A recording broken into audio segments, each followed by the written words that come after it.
पहलगाम हमले के बाद गृह मंत्री अमित शाह एक्शन में हैं। देर रात गृह मंत्री अमित शाह ने एक हाई लेवल बैठक की और आज सुबह उन्होंने श्रीनगर में लोगों से मुलाकात भी की, मृतकों को श्रद्धांजलि दी, पीड़ित परिजनों से उन्होंने मुलाकात की और साथ ही गृह मंत्री हमले वाली जगह पर भी पहुंचे और वहां भी उन्होंने हालात का जायजा लिया जहां पर आतंकियों ने यह नरसंहार किया है। अस्पताल में जाकर घायलों से उन्होंने मुलाकात की, उनका हालचाल जाना, उन्हें आश्वासन दिया और फिर वो वापस दिल्ली लौटे।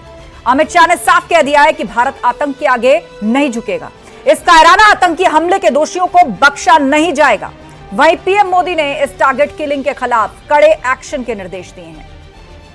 और चर्चा के लिए हमारे साथ गेस्ट पैनल जुड़ रहा है। हमारे साथ धर्मेंद्र राय जी हैं, प्रवक्ता बीजेपी, हमारे साथ अनुराग भदौरिया जी हैं, प्रवक्ता एसपी, सुधा मिश्रा जी हमारे साथ जुड़ गई हैं, कांग्रेस के स्पोक्स पर्सन योगेंद्र सिंह यादव जी हमारे साथ हैं, डिफेंस एक्सपर्ट, और रोहित सिंह जी संयोजक युवा चेतना हमारे साथ जुड़ गए हैं। शुरुआत सबसे पहले अनुराग भदौरिया जी आप से कर रहे हैं। ये घटना जो हुई है, ये नरसंहार हुआ है क्योंकि ये टारगेट किलिंग है, इसमें कोई दो राय नहीं। जितने भी चश्मदीद वहां पर हैं, जो जैसे तैसे जिंदा बच गए, आतंकियों ने उन्हें छोड़ दिया, ये कहकर के जाके मोदी को बता देना। एक एक शख्स ने इस बात की तस्दीक की है कि किस तरह लोगों का नाम पूछा गया, किसी को कलमा पढ़वाया गया, अलग अलग तरीकों से तस्दीक की गई और उसके बाद गोली वहां पर चली। और बीते कई दशकों में आप देखिए, जब भी आतंकी अटैक हुए हैं तो आतंकियों के निशाने पर या तो सेना रहती थी, या फिर फोर्सेस रहते थे, या फिर एस्टैब्लिशमेंट रहता था, लेकिन ऐसा पहली बार है जब आम लोग और खासतौर पर टूरिस्टों को निशाना बनाया गया। सबसे पहले जो हमारे साथी शहीद हुए हैं उनको मैं श्रद्धांजलि देता हूं, उनके परिवार को ऐसे दुख की घड़ी में उनको शक्ति मिले इस क्षण को पार करने में। एंड दूसरा, जिस तरह की नरसंहार हुआ है, ये देश पे तमाचा है, ये उन पे नहीं उन्होंने आक्रमण किया है, ये देश पे हमला किया है। और जिस तरह से आतंकी आए और हमला करके चले भी गए, ये उससे भी ज्यादा चिंता का विषय है। आखिर हमारा इंटेलिजेंस डिपार्टमेंट क्या कर रहा था? उन्हें तो पता होना चाहिए था, इतना सेंसिटिव मामला है, टूरिस्ट वहां जाते हैं, ये बिल्कुल सही आपने कहा। इसके पहले एस्टेब्लिशमेंट पे वो लोग वार करते थे या वहां लोकल के साथ उनका झगड़ा होता था, उनसे उनकी हत्याएं होती थी। पहली बार उन्होंने टूरिस्ट को टारगेट किया है। ये बेहद चिंता की बात है कि टूरिस्ट को टारगेट करने का मतलब यही होता है कि वो देश पे, उनको कहते हैं ना, देश पे हमला है ये। और वो जो लोग आतंकी ये हमला करके गए हैं, उनको ऐसी सजा देनी चाहिए जो नजीर बने, क्योंकि ये कोई छोटी मोटी घटना नहीं है। कैसे कैसे हमारे साथी चले गए और कैसे कैसे उन्होंने आके उनको पॉइंट ब्लैंक गोली मारी है, एकदम किसी के सर में मारी है, किसी के चेस्ट मारी है, कैसे कैसे उन्होंने गोली मारी होगी। ये चिंता का विषय है कि वो कैसे आ गए, सवाल ये है सबसे बड़ा। और कैसे आके हमारे अपने लोगों को मार के चले भी गए, क्योंकि 20-25 मिनट तक लोग कहते हैं गोलियों की आवाज आई है, तो 20-25 मिनट तक वो मारते रहे और हमारे लोग चीखते चिल्लाते रहे। तो इंटेलिजेंस डिपार्टमेंट क्या कर रहा था? सवाल तो उसमें उठेगा ही ना। और बॉर्डर पार करके आ कैसे जा रहे हैं? कौन है लोकल लोग जिनका साथ दिया, कौन है जो वहां पे व्यक्ति इनका साथ दे रहे, ये भी पता चलना चाहिए। और जो लोग बॉर्डर पार करके आ रहे, वो कैसे पार करके आ गए और हमारे देश में घुस गए और हमारे देश में घुस के मार के और अपना भागने भी लगे। तो ये तो चिंता का विषय है और बहुत बड़ा चिंता का विषय है। तो सवाल उठेगा, जब ये भारतीय जनता पार्टी की सरकार है तो सवाल तो हम सरकार से पूछेंगे। सरकार, हमारे लोग जा रहे हैं, आपकी जिम्मेदारी थी हमारे अपने लोगों को सुरक्षा प्रदान करने की। वहां पे यही तो कहा गया था कि अब 370 हट गया वहां पे, अब नोटबंदी से भी आतंकवाद खत्म हो जाएगा, 370 हट गया, आतंक खत्म हो गया। तो लोग इसी विश्वास में तो वहां घूमने जा रहे थे। पहले टूरिस्ट कम जाता था, टूरिस्ट ज्यादा जा रहा था। चलिए, आप इस बात को स्वीकार कर रहे हैं ना कि टूरिज्म वहां पर बढ़ा है। और मैं एक आंकड़े के हिसाब से बता दूं, बीते 5 साल में 6 गुना वृद्धि हुई है ओवरऑल। 2.5 करोड़ के आसपास टूरिस्ट पहुंच गया है। सुन तो लीजिए, मैं खुद नहीं, ठीक है, बिल्कुल आपने सही कहा, लेकिन चलिए, आपने इस बात की तस्दीक तो करी कि वहां पर टूरिज्म बढ़ा है, इस बात को आप लोग मानते तो हैं। मैं आ रही हूँ अनुराग जी, अभी 5 पैनलिस्ट और है मेरे पास, मैं लौटूंगी। ठीक है, चलिए पूरा कीजिए। शब्द आपने क्यों कहा आप लोग मानते भी हैं? आप लोग मतलब क्या है? नहीं, आप तो हर उस डेवलपमेंट को खारिज करते हैं ना ज्यादातर। अभी देखिए, मैं सुधा मिश्रा जी से सवाल पूछूंगी। वहां पर चेनाब पर सबसे बड़ा, सबसे ऊंचा रेलवे ब्रिज बनकर तैयार हुआ, जेडमो टनल बनके तैयार हुई, और हाल ही में घोषणा हुई थी सबसे बड़ी टनल, रोपवे, बहुत कुछ वहां पर बनाया जाना है और बहुत कुछ वहां पर बन रहा है सुधा मिश्रा जी। तो ये जो मेन स्ट्रीम डेवलपमेंट जो देश के बाकी हिस्सों में बहुत आराम से एक एडमिनिस्ट्रेटिव वर्क की तरह होता आया है, वो जम्मू कश्मीर में हो रहा था। इस हमले के माध्यम से न सिर्फ देश के इस विकास मॉडल को भी तमाचा मारने की कोशिश की गई है। आज लाल चौक पर जो तिरंगा झंडा लहराता था, वहां पर लोग नेशनल एंथम गाते थे, वहां लोग त्योहार मनाते थे, वहां इंडिपेंडेंस डे मनाते थे। वही लाल चौक जहां किसी की हिम्मत नहीं थी और कुछ लोग ललकार करके कहते थे कि यहां पर तिरंगा कोई नहीं फहरा सकता। बड़ी बड़ी यात्राएं कई राजनीतिक दलों ने निकालने की कोशिश की, लेकिन वहां तिरंगा नहीं पहुंचा पाया था, लेकिन वहां तिरंगा लहराता था।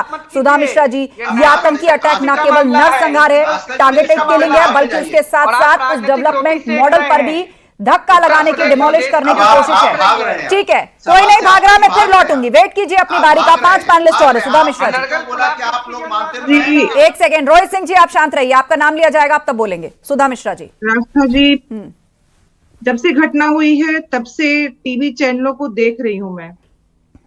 विकास हो रहा है, होना चाहिए। हमारे देश पे इस तरह से आतंकवादी घुस के आ जाएं, हमारे घूमने वाले उन यात्रियों, उन सैलानियों को इस तरह मार दें और 1 घंटे तक कोई सहायता न पहुंचे, कोई सूचना नहीं, कश्मीर के बारे में कोई इंफॉर्मेशन नहीं। आतंकवादी आए, मारे और चले गए।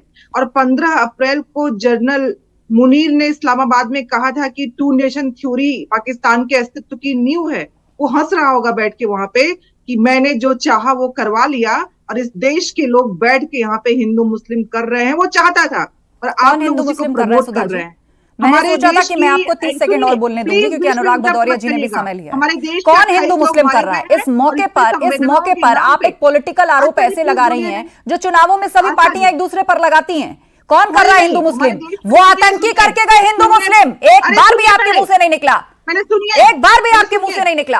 वो आतंकी करके गए हिंदू मुस्लिम। हमसे इस तरह बात मत करिए, सुनिए यहाँ पे। नहीं, बात मैं आपकी सुनूंगी, लेकिन आप पॉलिटिक्स की कोशिश करेंगी तो मैं आपको याद जरूर दिलाऊंगी कि ये चुनाव नहीं चल रहा है, ये नरसंहार हुआ है इस देश के अंदर। बोलिएगा, आस्था चिल्लाना मुझे भी आता है, पहले सुनिए, सुनने की हिम्मत लाइए। मैं आपकी बात लगातार सुन रही हूँ सुधा जी, और मैं आपको रॉबर्ट वाड्रा साहब का बयान भी याद दिलाऊंगी, आप उस पर भी तैयारी कर लीजिए। तो मत बुलाया करिए, मत बुलाया करिए। नहीं, ये कांग्रेस पार्टी की आदत हो गई है, आपसे सवाल पूछा जाएगा तो आप लोग डिबेट छोड़ के भागने की बात करने लग जाते हैं।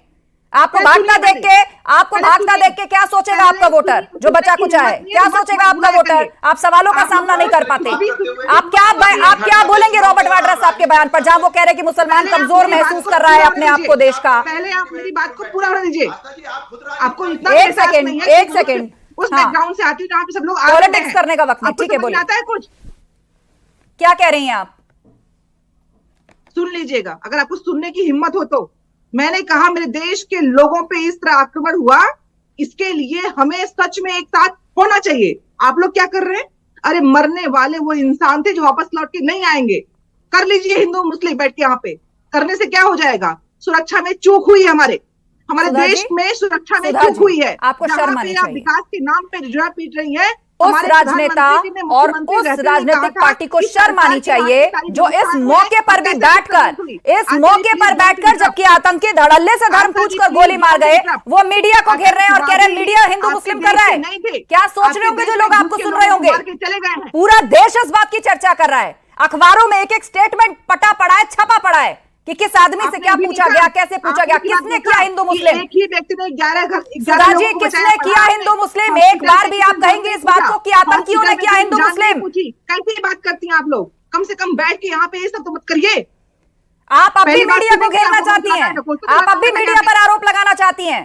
बिल्कुल लगाएंगे, क्योंकि आप लोग किस बात का आरोप आप लगा रहे हैं? आप उस लेफ्टिनेंट जो इस हमले में मारे गए, जिनकी बीवी उनके आंसू देख करके सबका सीना छलनी हुआ जा रहा है, आप कहती है कि वो झूठ बोल रही है। वो मंजूनाथ जो शिकारा में घूम रहे थे और उसके अगले दिन उनकी हत्या कर दी जाती है, उनकी बीवी बता रही थी किस तरह धर्म पूछा गया, वो झूठ बोल रही है। बिल्कुल, जो मारे गए वापस लौट के नाम से कानपुर के रहने वाले शुभम द्विवेदी, कुछ महीनों पहले शादी हुई थी, उनकी बीवी के सामने मारा गया और एक की बीवी को यह कहा गया तुम्हें छोड़ रहे, जाकर मोदी को बता देना। और आप कह रहे हैं मीडिया हिंदू मुसलमान कर रहा है। शर्म आनी चाहिए आपको, शर्म आनी चाहिए आपको। ये सारे लोग जिन्होंने पति को खो दिया, किसी ने पिता को खो दिया, किसी ने अपने किसी रिश्ते को खो दिया, वो सब झूठ बोल रहे हैं और मीडिया हिंदू मुसलमान कर रहा है। बात कर रही हैं आपको उनकी हिंदुस्तान और आपको नहीं, इस मौके पर आपको पॉलिटिक्स की पड़ी है और मीडिया के कंधे पर रखकर आप डालना चाहती हैं। योगेंद्र सिंह यादव जी हमारे साथ है, डिफेंस एक्सपर्ट, और मैं आपको बता दूं योगेंद्र सिंह यादव जी कारगिल वॉर में उन्हें गोली लग चुकी है, उन्हें परमवीर चक्र भी मिला हुआ है, आज वो इस पैनल पे हमारे साथ है। मैं उनके पास प्रश्न को लिए चलती हूँ क्योंकि उनको सुनना आज बहुत जरूरी है। योगेंद्र जी, मैंने शुरू में ही जिक्र किया था और देश भी इस वक्त कोई पॉलिटिकल बयान नहीं सुनना चाहता, ना ही कोई पॉलिटिक्स चाहता है। सब चाहता है कि आंसुओं का हिसाब हो, आंसुओं का हिसाब हो, क्योंकि ये देश में पहली बार हुआ है जब टूरिस्ट और आम आदमी को आतंकियों ने निशाना बनाया पूरी प्लानिंग के साथ। मत बुलाया करिए ऐसे, आप मुझसे क्वेश्चन कर रही हैं इस तरह बैठ के, पूरी मेरी फैमिली में। योगेंद्र सिंह यादव जी हमारे साथ जुड़े हुए, मेरा सवाल उनसे है और मैं आप लोगों से भी यही अनुरोध करूंगी कि उनको ध्यान से सुनिए। कारगिल में गोली लगी थी उनको कारगिल वॉर के दौरान और परमवीर चक्र जीत चुके हैं वो, आप उनको सुनिए, वो सेना में रहकर आए हैं। योगेंद्र जी। हाँ, बिल्कुल। मैं नमस्कार करता हूं और सब जो ये कायराना हरकत किया है तो ये एक बहुत ही निंदनीय है। ये ऐसे नपुंसक और निर्दयी लोगों का सोचा समझा वो प्लान था, क्योंकि ये हमारी आर्मर्ड फोर्सेस का सामना तो कर नहीं सकते हैं, तो इन्होंने अभी सॉफ्ट टारगेट चुने। कि सॉफ्ट टारगेट क्या है कि सॉफ्ट टारगेट एक सिविलियंस हैं और ये एक बहुत गहरी प्लानिंग है, क्योंकि आज हमारा कश्मीर तरक्की की रहा और विकास उसमें हो रहा है, लोगों की आमदनी बढ़ रही है, लोग वहां पे घूमने जा रहे हैं। तो एक ये जो लोगों में आपसी प्रेम भावचारा बढ़ रहा है, उसको खत्म करने की शायद ये कोशिश है। इसीलिए उन्होंने धर्म पूछा और धर्म पूछने के बाद में गोली जो है उनके परिवारों के सामने मारी। तो ये जो ये सारी बातें हम लोग देख रहे हैं और उनको याद कर करके लोगों के अंदर का गुस्सा इतना बढ़ता जा रहा है कि सबको लग रहा है कि उन आंसुओं का अब हिसाब होना चाहिए, कुछ तो फुल एंड फाइनल जैसा होना चाहिए। आखिर कब तक ऐसे होता रहेगा? एक डेवलपमेंट का मॉडल सरकार वहां स्थापित कर रही थी, बहुत सारे काम हुए, बहुत सारे काम होने बाकी हैं। इस तरह का आतंकी हमला टूरिस्ट को टारगेट करके, ये तो साफ साफ एक तरीके से उस डेवलपमेंट मॉडल पर भी तमाचा है ना। मतलब वो नहीं चाहते कि हिंदुस्तान वहां पर कुछ बनाए, या जो बना चुका है उससे किसी को मिर्ची लग रही होगी। हाँ बिल्कुल, मिर्ची तो लग ही रही है, क्योंकि अभी वहां के जो आम नागरिक हैं उनको रोजगार मिल रहा है। वो जो पत्थर उठा रहे थे आज उनको जो है कुछ आगे बढ़ने का वो मिल रहे हैं।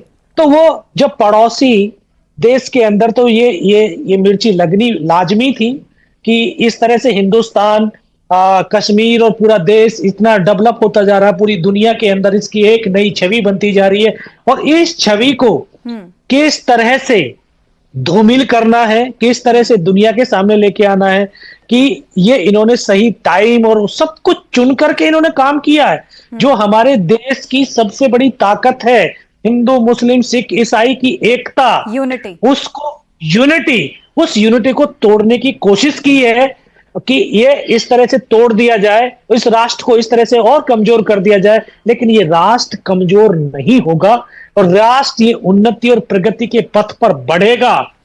तो हमें इस चीज को सोचना, विचारना, और हमें देखो राजनीति करनी है, आप राजनीति जहां पर करने कर लीजिए, लेकिन ये राष्ट्र की रक्षा और सुरक्षा का जो है ये मुद्दा है और इस मुद्दे पर पूरे राष्ट्र को, पूरे धर्म जाति वर्ण को एक साथ बड़ी अपडेट हमें मिल रही है और वो बड़ी अपडेट हम अपने पैनलिस्ट को भी अपडेट करते हैं। जम्मू कश्मीर में सभी कर्मचारियों को वर्क फ्रॉम होम करने के निर्देश दिए गए हैं।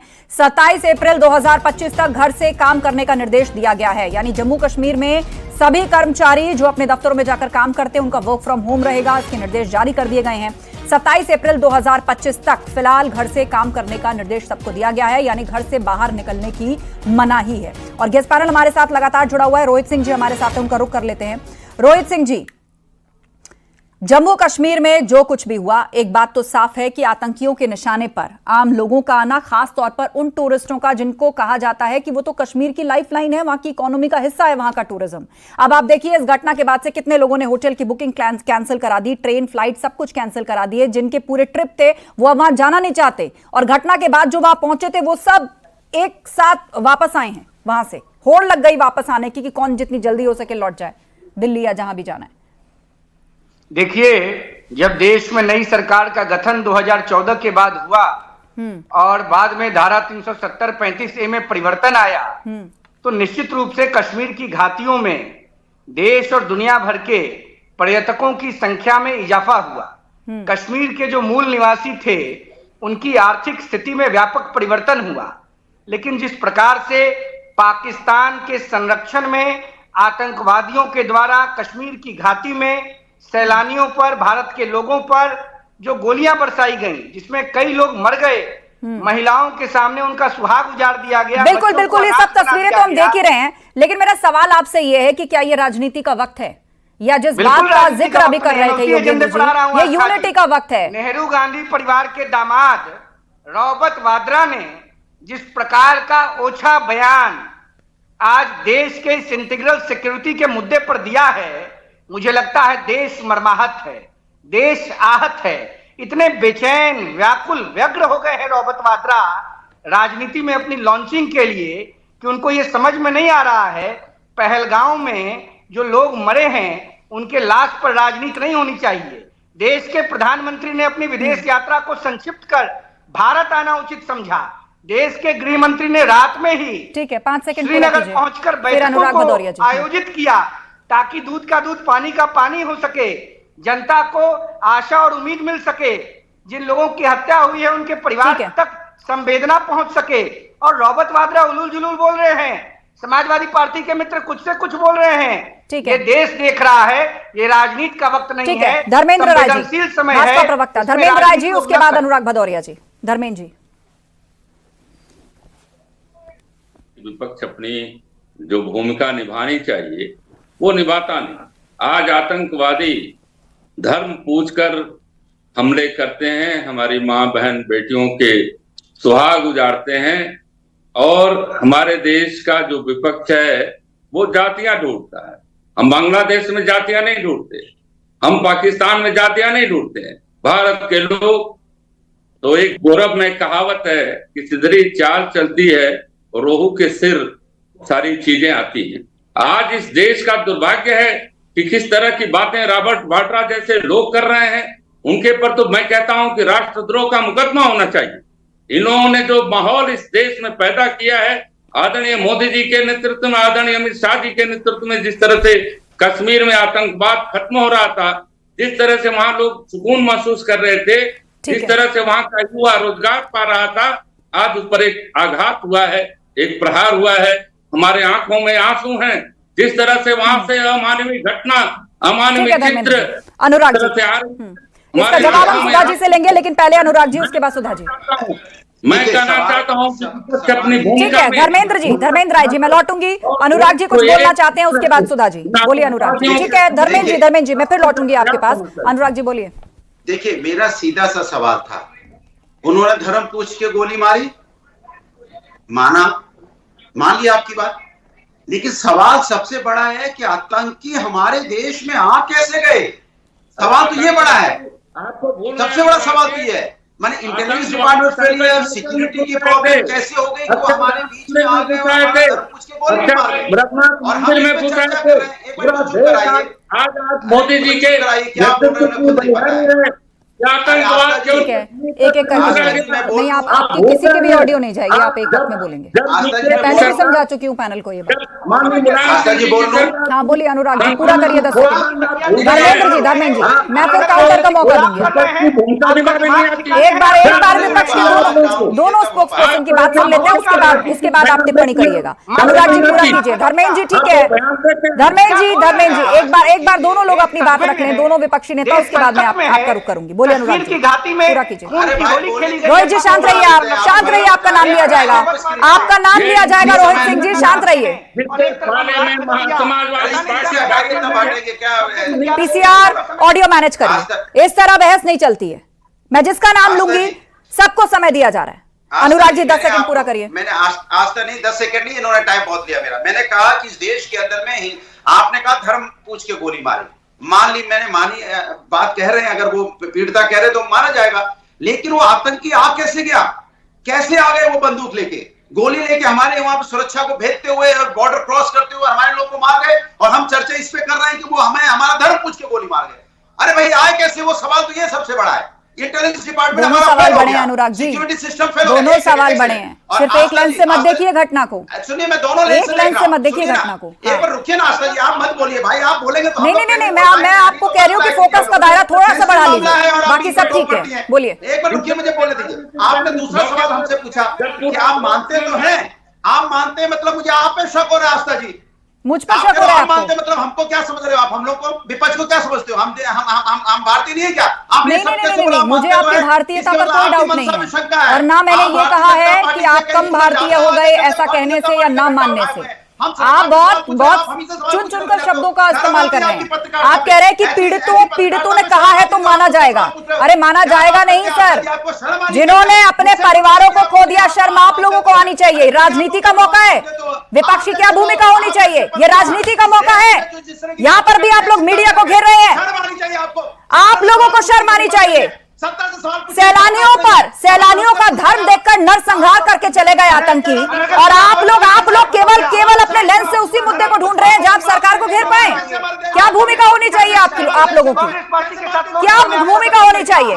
बताइए मुझे, जवाब दीजिए रॉबर्ट वाड्रा साहब के बयान पर। सुधा मिश्रा जी, जवाब दीजिए रॉबर्ट वाड्रा साहब के बयान पर। इसे भड़काऊ बयान क्यों ना समझा जाए? सुन लीजिए,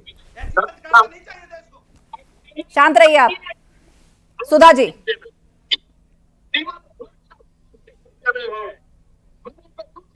आवाज नहीं आ रही, आप जो भी आगे कर रही हैं, इसीलिए मेरी रिक्वेस्ट है, समय बचेगा आप खुद ही बोल दें उस चीज को। इसकी आवाज क्लियर नहीं आ रही, आप खुद ही बोल दें उसको। सुधा जी, आवाज नहीं आ रही है जो आप मोबाइल फोन दिखा रही है, इसीलिए आप खुद बोल दीजिए। जो भी आप सुनवाना चाहती हैं आप खुद बोल दीजिए उसको शॉर्ट में। मुझे लग रहा है शायद उनकी तरफ से कोई तकनीकी दिक्कत है, ऑडियो नहीं आ पा रहा है उनका। सुधा जी, आपका शायद ऑडियो म्यूट हो गया है, आपकी आवाज नहीं आ रही है, एक बार उसको अनम्यूट कर लीजिए। सवाल सुन लीजिए, हाँ, सुन लीजिए। प्रधानमंत्री जी के वो सवाल जब वो मुख्यमंत्री थे, वही सवाल हम आज पूछ रहे हैं, तो आप लोगों को मिर्ची लग रही है। मैंने पूछा मेरे देश मुझे मिर्ची के नहीं लग लोगों रही पे है। हमला हुआ, सुनिए हाँ। प्लीज आस्था जी, ऐसे नहीं होता है। मेरे वही प्रश्न है एक जो सेकंड। मुख्यमंत्री रहते हुए नहीं, आपके अपने प्रश्न जो है वो तो बार बार रिपीट नहीं हो सकते ना सुधा जी, आपको रॉबर्ट वाड्रा साहब पर भी बोलना पड़ेगा। वहाँ लोग कैसे नहीं पहुंचे, और उसके बावजूद आप लोग बैठ के हमसे प्रश्न करते हैं। तो और किससे प्रश्न करें? रॉबर्ट वाड्रा साहब कह रहे हैं देश में मुसलमान खुद को कमजोर महसूस कर रहा है, औरंगजेब बाबर की बात होती है तो उसको दुख पहुंचता है। मुसलमानों को जो है वो नमाज नहीं पढ़ने दी जा रही सड़कों पर, छतों पर, इसलिए मुसलमान जो है वो दुखी है, वो अपने आप को कमजोर महसूस करता है। इस तरह की बात कर रहे हैं वो। चौथे स्तंभ हो ही नहीं सकते जिस तरह से आपसे सर्टिफिकेट नहीं चाहिए मैडम, मुझे ना, मुझे आपसे सर्टिफिकेट चाहिए ना मुझे आपकी पार्टी से सर्टिफिकेट चाहिए। सरकार की हाँ, ये जरूर आप लोग मंथन कर लीजिएगा कि किस मौके पर किस तरह की बात और बयान देना चाहिए। हमारे आर्मी के जो भाई बैठे हुए हैं, उन्होंने कहा कि देश में जो चीजें हो रही है उसमें वैमनस्य पैदा किया जा रहा है, फिर भी आप वही प्रश्न कर रही है बार बार। क्या वैमनस्य पैदा किया जा रहा है? वो कह रहे हैं राजनीति तो आगे भी कर लेंगे आप लोग, लेकिन फिलहाल आप इस मौके को देखते हुए फिलहाल आप इस मौके को देखते हुए एक ऐसे विपक्ष की भूमिका आप निभाएं जिससे कम से कम सरहद पार बैठे उन आतंकियों और उनके आकाओं को ये संदेश जाए कि राजनीतिक विचारधारा अलग अलग हो सकती है, लेकिन बात देश की सुरक्षा की है, तो सब लोग एक हैं, सब लोग एक हैं। ये जनता सुन रही है और सबको आंक भी रही है, क्योंकि ऐसे मुद्दे आकलन करने के लिए बहुत जरूरी होते हैं। कौन क्या कह रहा है, शब्दों की गहराई, जब दुखते दिल होते हैं ना, जब लोग अपनों को खोते हैं, जब वो तड़प दूर दूर तक पहुंचती है, तो एक एक शब्द कौन क्या कह रहा है जनता उसे कभी भूलती नहीं है। इसलिए शब्दों को नाप तोल कर बोलिए, बाकी आप लोग खुद समझदार है, राजनीति आप लोगों को करनी है। बहरहाल फिलहाल इस बहस को हमें यहीं रोकना होगा, समय खत्म हो गया है। आप सभी लोगों का धन्यवाद इस चर्चा में शामिल होने के लिए। तो पहलगाम में आतंकी हमले को लेकर आज दिन भर की राजनीतिक हलचल और सियासी बयान तो हमने आपको दिखाए ही, लेकिन इस बीच बड़ा अपडेट ये है कि इस वक्त पीएम आवास पर एक बड़ी बैठक चल रही है, सीसीएस की बैठक, जिसमें गृह मंत्री अमित शाह से लेकर रक्षा मंत्री और विदेश मंत्री भी शामिल है। वहां बहस में इतना ही, खबरें जा रही हैं, आप जुड़े रहिए हमारे साथ।